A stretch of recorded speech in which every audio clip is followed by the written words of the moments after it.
Shalom, selamat pagi saudaraku. Kenyataan yang kita temui saudaraku, sangat sedikit orang yang benar-benar mengikut Yesus dan mendengar suara Tuhan. Karena memang tidak mudah. Roh Kudus itu lembut saudaraku, tetapi Roh Kudus tidak memaksa. Jadi kalau seseorang dari muda hidup benar-benar dalam penurutan, maka dia bisa mendengar suara Roh dengan jelas. Dan semakin jelas dari hari ke hari dia bertumbuh dan melatih kepekaannya. Tetapi ironisnya kebanyakan orang lebih mendengar suara dunia dengan segala filosofi dunia yang melahirkan dan menciptakan gairah atau selera dunia itu. Mereka pasti tidak bisa mendengar suara Roh Kudus dengan baik. Karena mereka lebih sensitif terhadap suara dunia dan selera mereka. Dan sejujurnya kita orang-orang yang pernah tersesat seperti itu. Tetapi Tuhan memanggil kita melalui berbagai masalah hidup. Lalu kita mengambil keputusan untuk kita mengikut Tuhan Yesus. Saudaraku, Tuhan memberikan firman-Nya supaya kita juga menyediakan diri menghampiri Dia di dalam doa kita. Di situ Tuhan mengubah kita. Tuhan berbicara kepada kita. Tuhan memoles hidup kita. Di dalam proses itulah kita menemukan bagaimana kembali kepada jalur yang benar. Ternyata untuk bisa mendengar suara Tuhan dan mengikuti jejak Tuhan Yesus, kita harus mematikan semua keinginan, saudaraku. Tapi di sisi lain, inilah yang membuat orang curiga terhadap ajaran seperti ini. Karena ajaran begini dianggap menyalahi kodrat kehidupan. Dan banyak orang berbicara begini argumen mereka. Namanya juga manusia pasti punya keinginan. Betul gak saudaraku? Banyak orang ngomong begitu. Atau mungkin orang bicara begini, hiduplah yang wajar seperti manusia pada umumnya. Yang penting tidak melanggar hukum, berbuat baik. Berapa banyak Anda mendengar begitu? Saya sering saudaraku. Padahal kalau kita sadari kita sudah ditebus oleh darah Tuhan Yesus, kita bukan milik diri kita sendiri lagi. Bahkan ada ayat-ayat lain yang berkata begini, hidupku bukan aku lagi, tetapi Kristus yang hidup di dalam aku. Bagiku hidup adalah Kristus dan mati adalah keuntungan. Kalau Dia sudah mati bagi kita, kita semua sudah mati. Kalau kita hidup untuk Dia. Itu firman Tuhan yang berkata. Berarti kita tidak berhak untuk punya kesenangan diri. Saya garis bawahi sekali lagi saudaraku, kita tidak punya hak untuk memiliki kesenangan diri kita sendiri lagi. Dan biarlah renungan pagi hari ini menyadarkan kita bahwa kita harus mengambil keputusan mulai hari ini untuk tidak punya keinginan. Kalau ada keinginan di dalam diri kita, maka harus kita persoalkan dengan Tuhan. Tuhan suka atau tidak? Tuhan mengingininya atau tidak? Percayalah saudaraku, kalau kita berani melakukan itu, hidup kita menjadi limpah. Kita bisa menikmati apa saja, dan kita tidak akan dipermalukan. Sebab kita menjadi bagian dari Tuhan.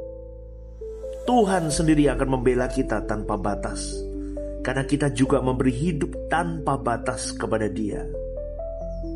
Sampai kita bisa berkata begini, apapun yang Kau kehendaki akan aku lakukan Tuhan. Aku akan mematikan semua keinginanku. Aku hanya melihat apa yang Kau kehendaki untuk kulakukan. Saudaraku, inilah puncak dari pertobatan seseorang. Yang di dalam bahasa Yunani boleh biasa dikatakan metanoia. Perubahan pikiran yang ujungnya adalah hidup hanya untuk melakukan kehendak Bapa. Ketika kita mengalami metanoia itu, perubahan pikiran, pola pikir yang diubah, maka selera jiwa kita berubah. Sehingga kita benar-benar hidup hanya untuk mengerti kehendak Bapa dan melakukannya. Dan orang-orang seperti ini yang memenuhi Yohanes 6 ayat 56 yang berkata begini, barang siapa makan dagingku dan minum darahku, ia tinggal di dalam aku dan aku di dalam dia. Tuhan benar-benar tidak mau diduakan. Maka kita tidak dapat mengabdi kepada Tuhan. Tuhan saja atau tidak usah sama sekali. Jadi tidak ada kata kelimpahan di luar Tuhan, saudaraku. Tidak ada. Kelimpahan itu kita alami ketika kita hanya mengingini Tuhan saja. Apa yang kita ingini harus berguna untuk pekerjaan Tuhan. Jadi jangan ada kebanggaan apa-apa. Tidak boleh, saudaraku. Senangkan hati Tuhan saja. Maka memang perlu perjumpaan dengan Tuhan. Kita bisa dipojokkan sampai kita bisa memahami hal ini. Karena kita duduk diam di kaki Tuhan. Hal ini tidak bisa diajarkan oleh siapapun. Tidak bisa, saudaraku. Harus Tuhan sendiri yang mengajarkannya melalui Roh Kudus. Maka kalau sampai kita berbuat dosa, itu keterlaluan, saudaraku. Itu keterlaluan. Kita tidak berbuat salah secara hukum. Secara moral umum saja, itu belum memenuhi standar Allah. Apalagi sampai kita melanggar. Kita bukan hanya tidak melakukan kesalahan, tetapi kita mau masuk di hati Tuhan dan kita mau benar-benar merampas hati Tuhan. Kalau kita mengikut Yesus, kita ikuti juga ucapannya di dalam Yohanes 4 ayat 34 berkata, makananku ialah melakukan kehendak Dia yang mengutus aku dan menyelesaikan pekerjaannya. Lalu makanan kita apa? Makanan kita adalah keinginan dan kesenangan kita sendiri, yaitu pengaruh dunia dan sekitar kita. Kita harus matikan itu.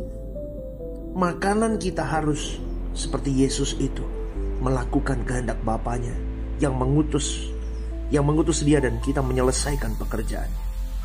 Jadi saudaraku, ayo berjuang yuk untuk mulai menanggalkan, meluruhkan, merontokkan segala keinginan yang tidak sesuai dengan kehendak Allah. Ubah selera hidup kita supaya kita bisa dipisahkan dari dunia ini. Mulai hari ini, saudaraku, berjuanglah untuk tidak punya keinginan di luar kehendak Tuhan.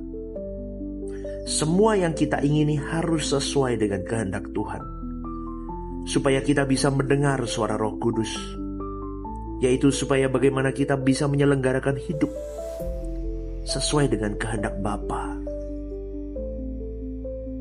Jangan berpikir anugerah membuat hidup kita mudah, saudaraku. Anugerah memenjarakan hidupmu dan hidupku di dalam pikiran dan perasaan Allah. Itu sulit sekali. Jangan pernah berpikir dengan penebusan itu hidupmu semakin mudah. Dengan penebusan itu, engkau dan saya semakin dikurung di dalam pemahaman bahwa engkau dan saya bukan orang merdeka. Engkau dan saya milik Tuhan. Kita tidak bisa sembarangan hidup. Jangan pernah berpikir masuk surga itu mudah, dapat berkat itu mudah, mengalami mujizat itu mudah. Salah, saudaraku. Konsekuensi anugerah adalah kita harus mengikut jejak Tuhan. Karena anugerah itu diberikan supaya kita bisa mengikut jejak anak Allah, agar kita bisa menjadi anak-anak Allah yang berkualitas. Benar-benar anak-anak Allah yang punya nilai, berprestasi di pemandangan Bapanya. Renungkan ini, saudaraku. Latih kepekaanmu untuk mendengar suara Tuhan dari hari-hari hidupmu, dimulai hari ini. Tuhan memberkati. God bless you.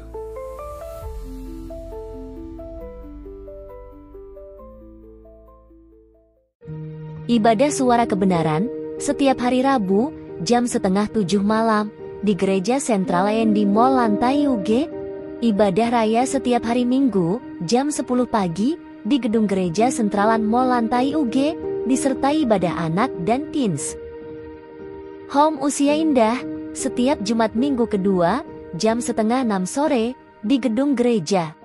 Ajak rekan dan saudara Anda untuk bergabung bersama kami.